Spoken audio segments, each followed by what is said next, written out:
دنیا اس چیز کی گواہ رہے گی کہ کس طرح اسرائیلیوں نے بہیمانہ تشدد اور قتل و غارت گری کر کے فلسطینیوں کو ان کے گھروں سے بے گھر کیا،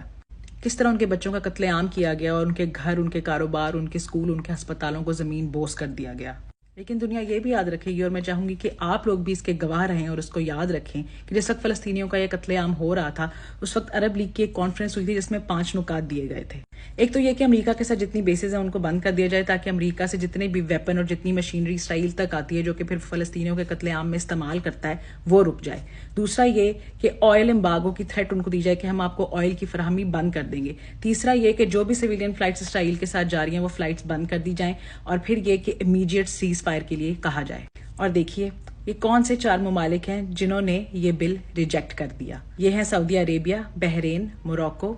اور UAE۔ تاریخ کے بات یاد رکھے گی کہ جس وقت پوری دنیا میں ہر رنگ، نسل اور مذہب کا انسان نکل کے فلسطینیوں کے حق میں نعرے لگا رہا تھا، جس وقت لندن اور امریکہ جیسے ممالک میں ملینز آف لوگوں کا احتجاج ہو رہا تھا فلسطین کے حق میں، جس وقت زائنسٹ گھروں میں پلے بڑے یہودی تک اپنی نوکریاں اور اپنی فیملی ٹائز کو ایک سائڈ پہ رکھ کے فلسطینیوں کے حق میں کھڑے ہو گئے تھے اور سیز فائر کے نعرے لگا رہے تھے اور یہ کہہ رہے تھے کہ ہمارے نام پہ یہ ظلم و ستم بند کر دیں، اور جس وقت بہت سارے اسٹوڈنٹس کو ڈاکس کیا جا رہا تھا، ان کو سسپینڈ کیا جا رہا تھا صرف اس لیے کہ وہ فلسطین کے حق میں کھڑے ہیں، لیکن پھر بھی لوگ اپنی زندگیاں، اپنی نوکریاں، اپنی فیملی ٹائز، اپنی دوستیاں سب کچھ داؤ پہ لگا کے فلسطینیوں کے ساتھ کھڑے تھے۔ یورپین ممالک کے اندر اس وقت یہ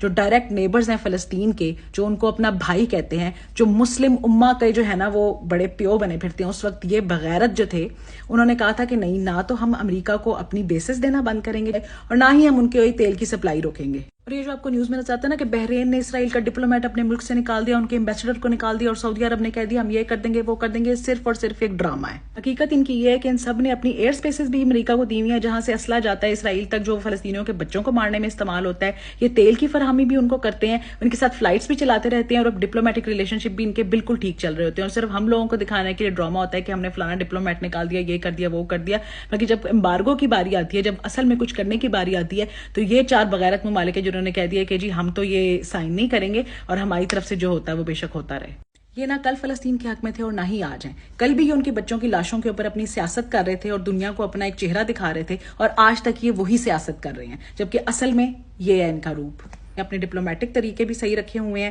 ان کے ساتھ یہ کاروبار بھی کر رہے ہیں اور ان کو فیسیلیٹیٹ بھی کر رہے ہیں، ان کو جگہ بھی دے رہے ہیں کہ یہاں سے اسلحہ لے کے جاؤ اور مارو ان کے بچوں کو۔ یہ ہے ان کی اصلیت، اور یہ ہے مسلم امہ اور مسلم بھائی چارے اور عرب بھائی چارے کی حقیقت۔ تو اگر آپ کو ابھی بھی کوئی شک تھا نا تو وہ شک اپنے دل سے نکال دیں۔ فلسطینیوں کا اصل دشمن اسرائیل اور اس کا ساتھ دینے والے یہ تمام ممالک ہیں۔ زائنسٹ ہونے کے لیے صرف یہودی ہونا ضروری نہیں ہے، کیونکہ بہت سارے یہودی ہیں جو اینٹی زائنسٹ ہیں اور جو کہ اینٹی اسرائیل ہیں، لیکن یہ جو ممالک ہیں اور ان کی جو حکومتیں ہیں اس وقت ان کو زائنسٹ کہنا کچھ غلط نہیں ہوگا، جو کہ نہ صرف فلسطینیوں کے قتل عام میں برابر کے شریک ہیں بلکہ غزہ کے اندر جو معدنیات اور جو آئل اور وہ سب کچھ برآمد ہوا ہے، اس کے جو ٹھیکے مل رہے ہیں اس میں برابر کے حصے دار ہیں۔ اپنے مقاصد کے لیے، اپنے فائدے کے لیے اور ان آئل کے ذخائر کے اندر اپنی حصے داری کے لیے آج فلسطینیوں کے بچوں کی لاشیں جو ہیں وہ بیچنے پہ تیار ہو گئے ہیں۔ یہ ہے بغیرتی۔ تو پلیز ضرور یاد رکھیے گا کہ جس وقت فلسطینیوں کا قتل عام اور یہ جینوسائیڈ ہو رہا تھا اس وقت کون فلسطینیوں کے ساتھ کھڑا تھا اور کون